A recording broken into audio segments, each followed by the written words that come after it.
Madurai பெருங்குடியில் rowdy பழிக்கு பழி வெட்டி படுகொலை செய்யப்பட்ட சம்பவத்தில் தப்பியோட முயன்ற நபரை சினிமா பட பாணியில் விரட்டி பிடித்து போலீசார் கைது செய்தனர்.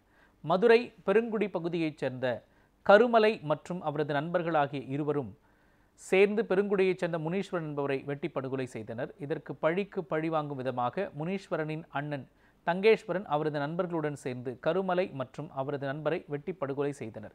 இதுகுறித்து பெருங்குடி காவல்துறையினர் வழக்கு பதிவு செய்து குற்றவாளிகளை தேடி வந்த நிலையில் தலைமறைவாக பதுங்கியிருந்த முகமது அல்தாப், சாய்ராம், சிவக்குமார், முத்துமணி, பாலமுருகன் மற்றும் அங்கமுத்து ஆகிய 6 பேரை கைது செய்தனர். மேலும் இதில் முக்கிய குற்றவாளியான தங்கேஸ்வரன் தலைமறைவாக இருந்த நிலையில் வாகன தணிக்கையின் பொழுது போலீசாரிடம் சிக்கிக்கொள்ளாமல் இருக்க தப்பியோட முயன்றவரை சினிமா பட பாணியில் விரட்டி பிடித்து கைது செய்த சம்பவம் மதுரையில் அரங்கேறியுள்ளது.